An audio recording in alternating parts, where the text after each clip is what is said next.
Investors looking for opportunities in the small cap sector should remember four letters, TRBE. That's the ticker symbol for Tribe Property Technologies, which trades on the TSX Venture Exchange.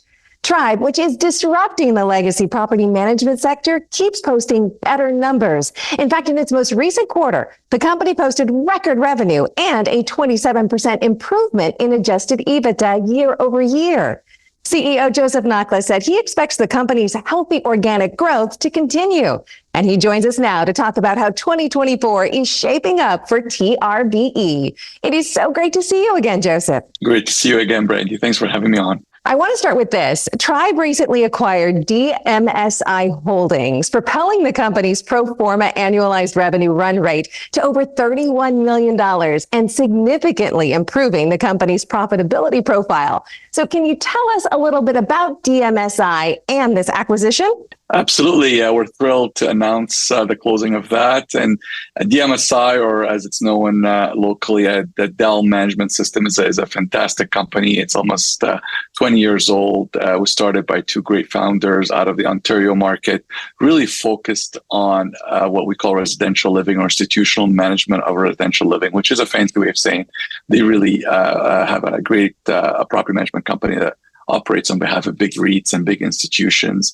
They grew the business significantly to become one of the largest in Ontario, which is a big province, obviously, in our ecosystem, where we operate as Tribe originally prior to this acquisition. So it was great to have these guys added to our midst. They're great operators. It does give us a handful of other verticals where we can actually move into because of the expertise that they accumulated over the years. And it's probably for those that live in the Ontario market, they would know that a big partner in that company that we acquired from was the Tridel Group, which is a great developer out of Ontario as well. So what benefits will DMSI bring to Tribe's existing services? And does DMSI expand your offering into new growth areas?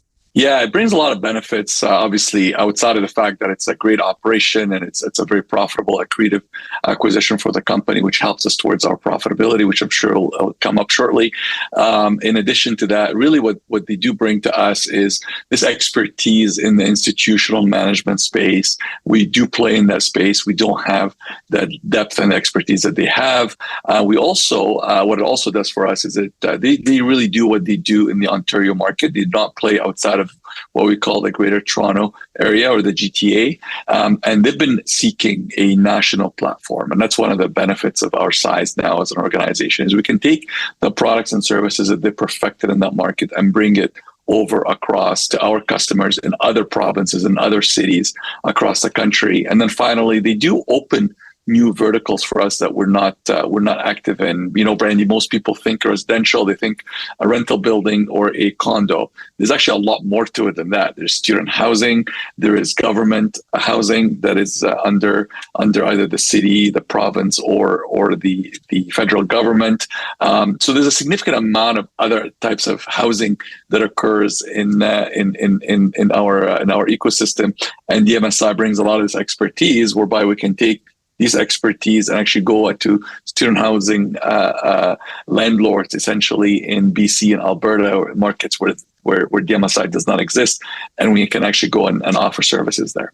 And let's talk more about that growth and size, because with this acquisition, Tribe is now over 50% larger than it reported in fiscal 2023. So what are the anticipated timelines for the integration process of DMSI into Tribe's operations? Yeah, great question. I mean, we've been fortunate, as many of the people that follow us know, we're a Fast 50 company 2 years in a row. And obviously this gives us a foundation for further growth. And it is a material transformational acquisition that really changes our top line and our bottom line as we head towards profitability. So overall, it plays a big role. In terms of integration, which is a very important thing, those that watch us closely will know that we've made 12 acquisitions to date, and they come in different shapes and sizes.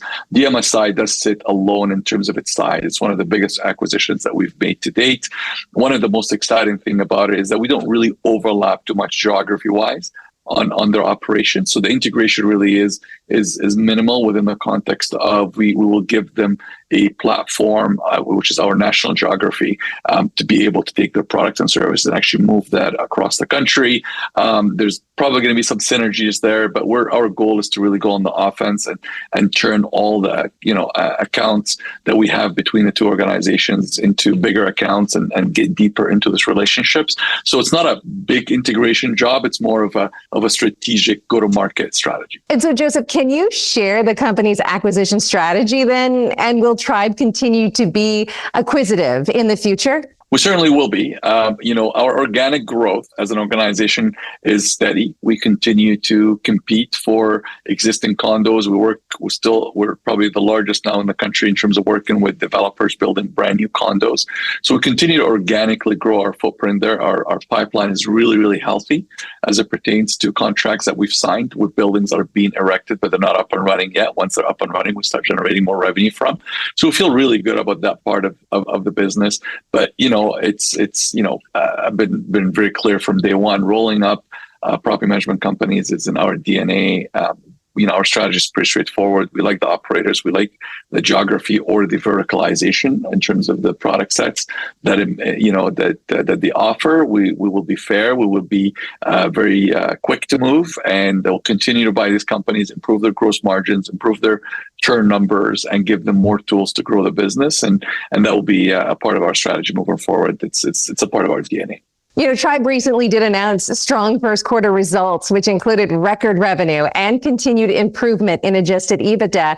What were the main drivers behind this performance, do you think? And how do you plan to sustain this type of momentum going forward? Well, people need to remember, Tribe in 2018 had no assets under management. We were not managing anything. We were just starting our journey as a fully integrated solution provider. And today we're north of $41-42 billion of assets under management. So it's been crazy. And so not to impress you, just to impress upon you the fact that, we've been very, really, really active. This journey has to come with infrastructure, and we invested heavily in our infrastructure. And it came, and I made it very clear to all of our shareholders and anybody that will listen that it was going to come, this building and infrastructure was going to come at the expense of us not being profitable for a while. Now we are in 24 looking at that profitability target, and we've made some big moves, especially with the leadership that we've added to the team towards profitability. We're buying more accretive companies, and we're laser focused on getting to that profitability. How we got here, it's a function of obviously increasing our revenue, integrating many of those companies that we've acquired over the years, and actually starting to see a lot of the efficiencies affect the bottom line. And on top of that, just hard work. I think our team has been, steadfast in terms of their commitment to profitability, and we've made it very clear that we're going to hit that target by being EBITDA positive this year, and we're well on track here. And congratulations, because what a journey it has been. What does the outlook look like for the remainder of 2024 for Tribe? We just finished mentioning number one, which is I get to the EBITDA positive target, which I think is an important milestone for a company our size. Still continue to grow our top line through our organic growth, and then the kind of really sexy part of our business, which is we continue to digitize these homes. We continue to have great relationships with the operators of the buildings and the homeowners, and we want to continue to sell products and services into them. And our last quarter that we just announced shows much stronger performance in terms of our marketplace. It's a way of people buying insurance for their condos and interfacing directly with service providers that we made them at their fingertips, and we'll continue to generate more revenue from that while we're saving money for our homeowners. So we're quite pleased with the outcome. It's what you do so well. Tribe CEO Joseph Nakhla, thank you so much again for being here with us. Thank you so much, Brandy.